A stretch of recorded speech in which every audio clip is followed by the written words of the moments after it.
Todos bienvenidos a esta sesión de tarde de las 7ª Jornadas Internacionales Teatro y Feminismos, que por su propio nombre ya indica que previamente ha habido otras 6, lo cual indica hasta qué punto la RESAD está comprometida con este trabajo sobre teatro y feminismos.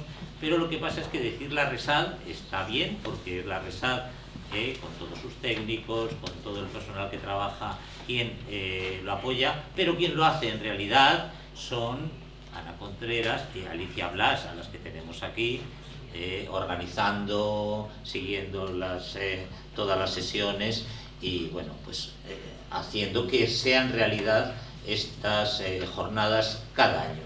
Muchas gracias, Ana, muchas gracias, Alicia. Y un aplauso. Sí. Bueno, vamos a tener una sesión curiosa, porque esta sesión no va a ser solamente una sesión de ponencias, de comunicaciones, como suele ser, sino que va a ser pues, una sesión en donde los ponentes, además de se van a poner en situación. Es decir, van a mostrar cómo es su trabajo y por lo tanto vamos a tener pues, una especie de exposición a la vez que una ponencia, ¿no? En primer lugar, vamos a tener con nosotros al que, según sus propias palabras, va a ser más tradicional. Es Álvaro Caboalles, que es un artista e investigador en creación escénica contemporánea, que se estudió en la Escuela de Arte Dramático de Castilla y León, estudió interpretación textual. Continuó con un posgrado de estudios artísticos, literarios y de la cultura en la Universidad Autónoma de Madrid y actualmente está desarrollando su proyecto de tesis con el título Prácticas escénicas españolas tras el 15M, implicaciones estéticas y políticas. En sus estudios hace una especial mención a los conceptos de détournement, lo performativo y lo representable para configurar una cartografía de creadores contemporáneos que hibridan entre los límites de las artes y las expansiones y periferias del teatro. Bueno, con nosotros Álvaro Caboalles. Gracias.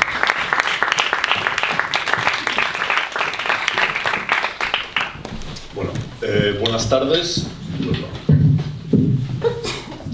Bueno, mi nombre es Álvaro Caboalles, como bien ha señalado el profesor Domènech, soy artista e investigador, creo, en creación escénica contemporánea, y en primer lugar me gustaría agradecer a Alicia Blas y a Ana Contreras el trabajo que hacen cada año, ¿no?, para posibilitar estos días de encuentros entre nosotras. Mis investigaciones se centran en el estudio de la escena española, en el Estado español, más allá del 15M, y la comunicación que presento hoy forma parte de la tesis doctoral que ha señalado ya el profesor Domènech su título. Si pasamos a la siguiente, por fin, genial. La práctica escénica del presente bebe sin lugar a dudas de la sociedad que la rodea, genera y consume. Hablar para mí de una práctica escénica en construcción hace referencia a ese concepto del teatro experimental que nos proponía Patrick Pavis y que va más allá del concepto de género para situarse en un movimiento o una actitud que toman los artistas frente a la creación contemporánea, frente a la tradición, las instituciones y la explotación comercial. La perspectiva de género en la creación escénica es para mí el llevar a cabo un análisis en el cual sea posible identificar, cuestionar y valorar la discriminación, desigualdad e inclusión de las mujeres desde el punto de vista de la creación y la dirección escénica. Generar una cartografía de creadoras a partir del análisis del trabajo de estas 3 artistas, hacer un mapeo, una cartografía en la cual se visibilice la creación-dirección, en el caso de la compañía, con Marta Pazos y Boadora, desde el punto de vista de la dramaturgia y la docencia, con la figura de María Velasco, y por último, el trabajo más tradicional en compañía o colectivo, de teatro en vilo, a través de Andrea Jiménez y Noemí Rodríguez. También me parece interesante hacer una especial atención al papel que juegan las instituciones en estos procesos. Las 3 creadoras que se analizan, que se van a presentar esta tarde, se encuentran programadas esta temporada en el Centro Dramático Nacional y creo que eso no es casualidad. Los objetivos que se plantean son una serie de preguntas que, tras ser contrastadas con las creadoras, han servido para dar forma a un posible análisis de la escena actual española. El sujeto elegido son creadoras españolas en activo y que sitúan su trabajo dentro de la llamada creación contemporánea, intentando dar respuestas a una serie de interrogantes que se reformulan desde el teatro del presente. La primera de estas preguntas sería si es posible hablar de una corriente feminista en la práctica escénica española actual. La segunda, si existen nodos o puntos comunes entre las creadoras. La tercera, cuál es el papel de las instituciones en este nuevo paradigma. Y por último, si hay lugar para la construcción de un discurso feminista en la escena. La manera en la cual se articula el trabajo hace una referencia a un análisis abierto que no se ocupa en exclusiva del hecho escénico en su particularidad, de la concreción escénica, sino que aborda el mismo desde su totalidad, desde el contexto que lo rodea y construye. Para ello me parece interesante señalar aquí los puntos base a partir de los cuales articulo mi trabajo. El primero de ellos es un análisis desde una perspectiva transfeminista, entendiendo que el sujeto del feminismo se ha ampliado y reverbera ahora también en sujetos y realidades otras, oprimidas y estigmatizadas, por el sistema cis-heteropatriarcal y eurofalocéntrico. Las fuentes primarias son las entrevistas con los artistas. Debido a la contemporaneidad de las prácticas que analizo y que en concreto ocupan este estudio, veo necesario llevar a cabo encuentros con las creadoras en los cuales charlar, repensar y articular un discurso posible en torno a la creación escénica del presente en el Estado español. Explorar la función de archivo que posibilitan las redes sociales, reflexionando en torno a la escasez de las fuentes bibliográficas. Veo necesidad de acudir a las redes sociales donde las creadoras comparten noticias, textos, reflexiones y críticas que ayudan a entender y contrastar información para poder construir un discurso crítico. Por último, entender la performance como epistemología, como vía de investigación-creación, como forma de conocimiento que me lleva a cuestionar la propia naturaleza del mismo y de la investigación. Sugiero, por otro lado, que la práctica artística y la creatividad deben ser los operadores centrales de la llamada actividad teórica. Para mí, no es posible realizar una investigación artística sin una directa implicación del cuerpo como sujeto motor. La falta de autoridad femenina, aquí me voy a un texto de Griselda Cambarro, quien nos señala que la literatura dramática es una actividad que exige un compromiso muy franco y contundente con el medio. Toda pieza de teatro es un ajuste de cuentas, un enfrentamiento inmediato con la sociedad. La escritura teatral es una escritura agresiva por su misma naturaleza. Está hecha para ser llevada a escena, y la escena tiene no solo la falta de pudor de todo arte, sino un subrayado agregado con la corporeidad de los actores, por la confrontación física entre lo que sucede en el escenario y el espectador que escucha y sobre todo ve. El texto dramático no está pensado para enmohecerse o incluso demorarse en cajones. Exige una confrontación inmediata con el público a través del escenario, a través de la movilización de un equipo. Solo cuando las mujeres conquistaron un medio social, aunque fuera medias, aunque todos sus derechos no le fueran reconocidos, pudieron flanquear el bloqueo que les impedía escribir para el teatro y casi paralelamente pudieron llegar a la dirección escénica. La dramaturgia española a partir de los años 80, donde Paloma Pedrero, Concha Romero, María Manuela Reina Galán, Yolanda García Serrano, Luisa Gunillé, Itziar Pascual, Yolanda Pallín o Ana Vidal, como que señala Ana Vidal, los cambios de contenido y formas, preparados para una abertura donde hay cabida para nuevas interpretaciones, que rompen con un teatro creado por hombres, reconduciéndolo a una adaptación de la realidad actual. El teatro de Angélica Lidl, del que creo son numerosas las referencias que todos nosotros conocemos, pero que creo que lo que destaca es la utilización del teatro como un arma reivindicativa y crítica. Provocadora y controvertida, empuja al espectador a reaccionar ante los conflictos más graves que se dan en la sociedad actual y no permite que estos sean eludidos. La representación del cuerpo femenino con la Ribot y Elena Córdoba, quienes a través de sus trabajos demuestran una mujer empoderada que supone los designios del sistema heteropatriarcal para dar paso con su trabajo a un nuevo espacio de conocimiento y discusión desde el cual fuera posible articularse y generar un mensaje que trascienda la propia praxis artística. Comenzamos ahora sí con el trabajo de Marta Pazos, cabeza visible de la compañía generadora de un lenguaje propio, Boadora. La compañía está formada por 3 artistas complementarios de diferentes disciplinas, como son las artes plásticas, la música y la escena. La compañía ha sorteado las trampas de la periferia, centrando su núcleo de producción-creación en Galicia, convirtiéndolo en una de sus virtudes. Se encuentran, en palabras de su statement, sumidos en una búsqueda constante de nuevos horizontes que le han hecho abarcar diferentes formatos en la creación escénica.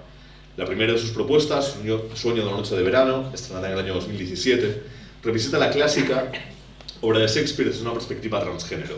La primera pieza que quiero señalar de esta compañía es esta lectura concreta y contemporánea del clásico texto del autor inglés desde la diversidad de género, así como de la libertad de elección y realización de una irónica crítica a los convencionalismos sociales, intercalando momentos que tienen una fuerte carga de parodia con otros de drama e incluso otros que se sustentan en su carga de violencia física y verbal.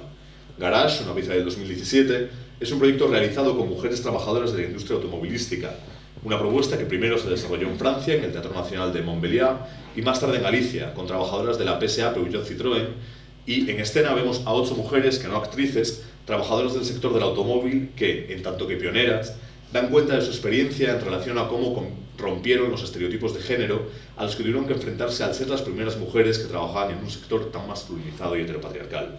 Con Amnesia de Clio, de 2019, una ópera contemporánea gallega, se nos presenta un personaje femenino inspirado en diferentes mujeres del siglo XX, que se convierten de alguna manera en el personaje protagónico de Clio. Desde la propuesta se decidió ir al germen y reflejar en el personaje de Clio a muchas mujeres que han sido relevantes y han ocupado espacios que no les pertenecían. Mujeres a nivel mundial, tal como es ahora Clio, el personaje principal, la musa convertida en genio. La obra queda mucho más completa. La acción comienza en el año 2019 y se anuncia y se sitúa en un futuro distópico. María Velasco es la segunda de las creadoras que ocupa este breve estudio y ella misma define sus procesos como una manera de contestar a un sistema heteropatriarcal a través de un imaginario propio, repensado y descolonizado. Ella es dramaturga, creadora y docente y define también su teatro como una metáfora visible más que como un propio conflicto. Habla del encuentro catastrófico con el otro y de la pérdida catastrófica.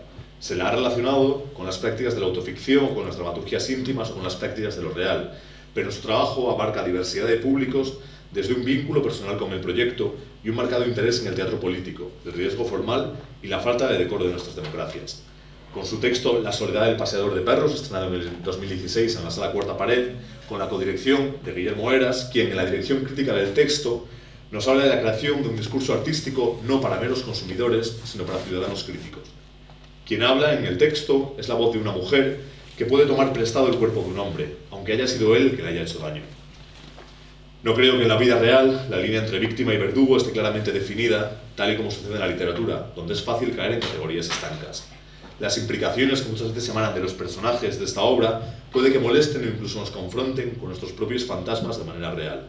Fuga de cuerpos es un texto estrenado en el 2016, donde se nos presenta una dramaturgia con voluntad experimental para alcanzar desarrollos, desvíos y libertades, más allá de las narrativas occidentales acerca de la diferencia.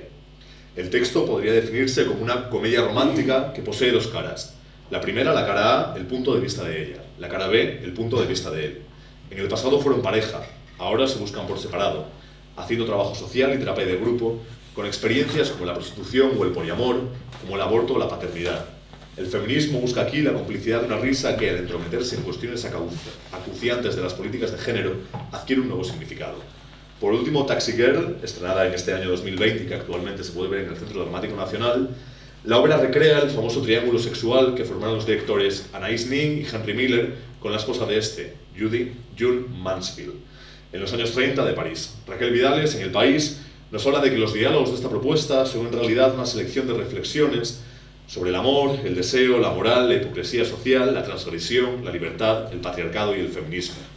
A la hora de definir los personajes femeninos, Velasco habla de mujeres que en los años 30 son mucho mejores en el proceso de devenir mujer, buscando un espejo donde mirarse y ver que no hemos ido tan hacia adelante precisamente, sino que nos hemos ido hacia atrás.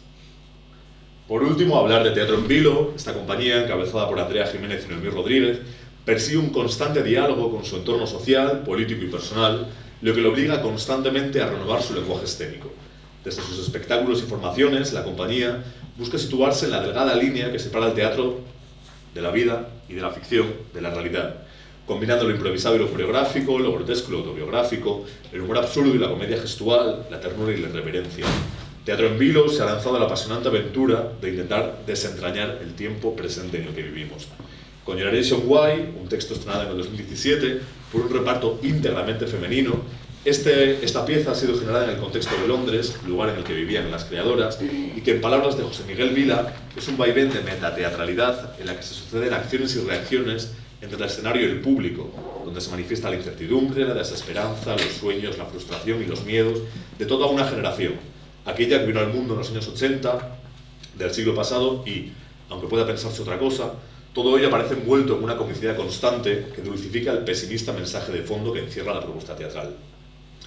Con Miss Mara, quien se reserva no es artista, estrenado en 2019 en el Circo Price, han conformado un espectáculo ad hoc para la propia institución, contando con un equipo de excepción para llevarla a cabo. Artistas de diferentes generaciones y disciplinas escénicas se lanzan al reto de esta escritura híbrida entre el circo y el teatro, entre lo íntimo y lo histórico, por y para Miss Mara. Esta pieza es una puesta en valor de la figura de María del Pino Papadopoulos Vaquero, nacida en San Fernando en 1933 y fallecida en Madrid en el año 2013. Una de las mujeres que rompieron barreras en su momento gracias a su talento y su tesón. Aquí me interesa rescatar unas palabras del artista que dicen lo siguiente: es muy duro nuestro trabajo, requiere una gran riqueza de espíritu. Tenemos que darlo siempre todo, sin quitar nada. Esté el circo lleno o vacío. Es un sacrificio constante. Quien se reserva no es artista. Por último, hablar de Manap, una producción estrenada en el 2019 en el Centro Dramático Nacional y definida por las propias creadoras como una aventura sociológica donde es posible hablar de nuevas masculinidades, pero que éstas no se abordan con la profundidad o complejidad que se requiere. Ellas mismas piden perdón por boca de Noemí Rodríguez durante el espectáculo por las expectativas que el público podía haber generado sobre su texto, Manap. A 200 personas le preguntaron qué querrían ver hacer un hombre o un grupo de hombres en un escenario, y con las respuestas que recibieron han configurado una serie de sketches en los que se vertebra la idea del hombre actual.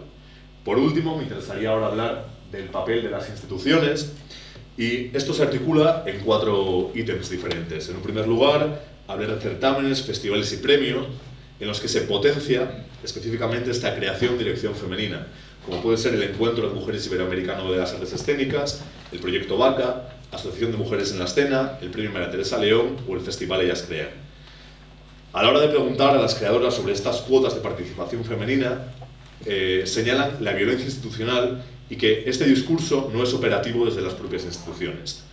Si hablamos ahora de la dirección y gestión de estas instituciones, hay un desequilibrio claro, ya que hay pocas figuras de mujeres que ocupen altos cargos en estos niveles, como pueden ser lo que fue la figura de Paz Santa Cecilia, directora del ya desaparecido Escena Contemporánea, Manuela Villa como es directora de Matadero Madrid, o que actualmente continúa con los polémicos nombramientos de Blanca Lee, como con la coordinación de Teatros del Canal, Natalia Simó con la dirección de Conde Duque, o la ya no existente dirección de Elena Pimenta, la Compañía Nacional de Teatro Clásico. Por último, hablar de la figura del Centro Dramático Nacional y de cómo, hasta hace pocos años, se generaban ciclos específicos similares a los que se pueden desarrollar con personas diversofuncionales, como es el caso de Una Mirada Diferente, pero se hacían para el desarrollo de la dramaturgia femenina. Este año, por suerte, se ha conseguido que la dramaturgia femenina no entre dentro de un ciclo de programación especial, sino que se incorpore, al igual que el resto de programaciones, en el repertorio del CDN. Muchas gracias.